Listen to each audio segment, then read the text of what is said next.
दोस्तों, मार्केट में इस समय 29 लार्ज कैप फंड्स है, मगर इनमें से 27% ऐसे फंड्स है जिन्होंने आपसे एक तगड़ा एक्सपेंस रेशियो तो लिया है, मगर इन्होंने अपने बेंचमार्क को भी नहीं बीट किया है।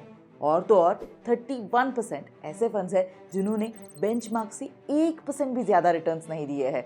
Quite shocking, right? इसीलिए दोस्तों, जब मुझे मेरा खुद का पैसा इन्वेस्ट करना है, तब मैं कभी भी 5 स्टार रेटिंग देख के या फिर किसी यूट्यूबर के कहने पे फंड्स में इन्वेस्ट नहीं करती हूँ।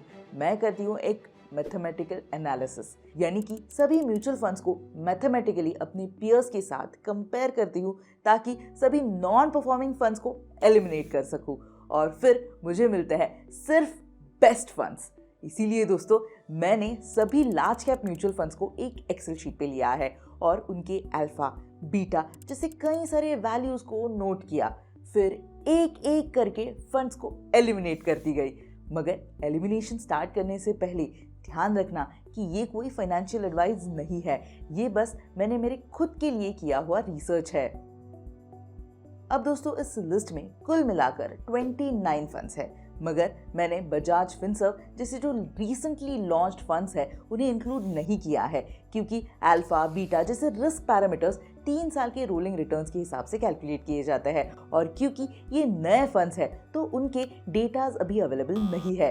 तो बाकी जो सभी फंड्स है उनको कंपेयर करने के लिए हमने सबसे पहला जो पैरामीटर लिया है वो है रिटर्न्स का।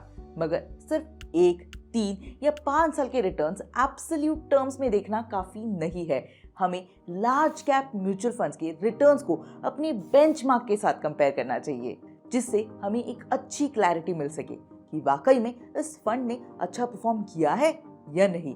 अब दोस्तों, लार्ज कैप फंड्स का जो बेंचमार्क है वो है निफ्टी 100 और अगर कोई फंड इस बेंचमार्क को एक अच्छे खासे मार्जिन से नहीं बीट कर पाता है तो फिर एक तगड़ा एक्सपेंस रेशियो देने का क्या ही फायदा है।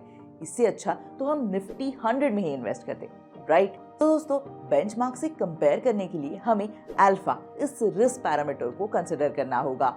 अल्फा पिछले 3 साल के रिटर्न के हिसाब से कैलकुलेट किया जाता है, तो हर वो म्यूचुअल फंड जिसे 3 साल हो चुके हैं उसका अल्फा हमें मिल जाता है एनालाइज करने के लिए। मगर दोस्तों, ये अल्फा एग्जैक्टली है क्या? अल्फा आपको बताता है कि एक इंडेक्स जो इस केस में निफ्टी 100 है उसके कंपैरिजन में उस पर्टिकुलर फंड ने कितना ज्यादा या फिर कितने कम रिटर्न्स दिए हैं।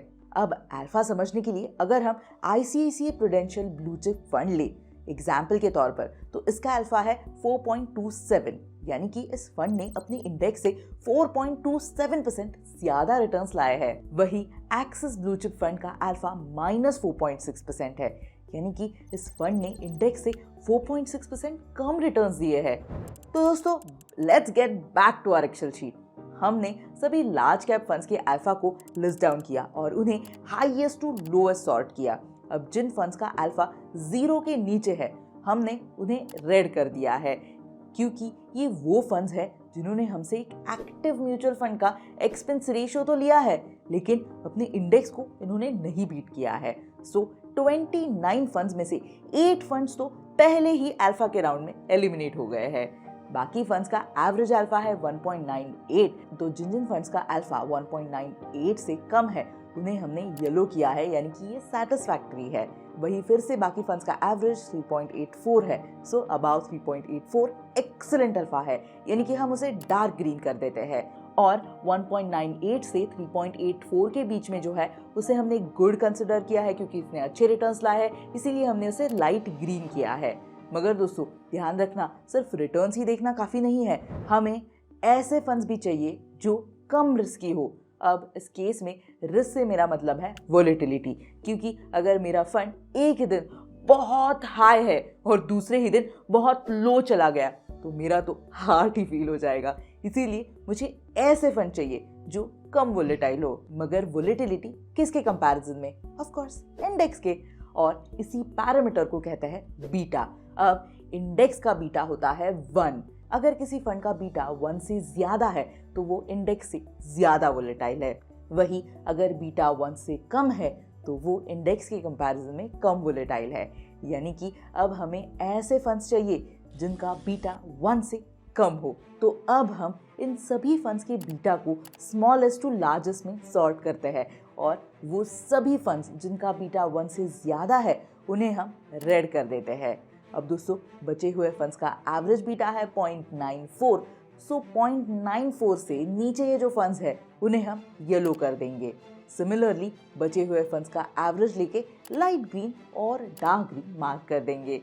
मगर दोस्तों ध्यान रखना, सिर्फ वोलेटिलिटी और रिटर्न्स देखना काफ़ी नहीं है, हमें ये भी देखना चाहिए कि जितने भी रिटर्न्स इस म्यूचुअल फंड ने लाए हैं उसके लिए इस फंड ने कितना रिस्क लिया है, और इसे हम मेजर करते हैं शार्प रेशियो से।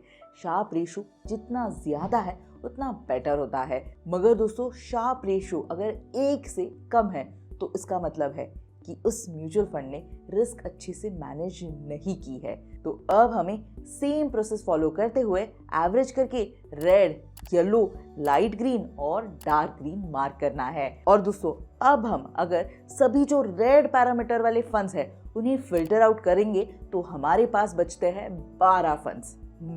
नॉट बैड, लेकिन हम एक स्टेप और ऊपर जा सकते हैं। अब जितने भी पैरामीटर्स येलो है वो अच्छे फंड्स तो है, लेकिन अगर हमें सिर्फ एक ही फंड चूज करना है तो हम सैटिस्फैक्टरी पे नहीं रुकेंगे।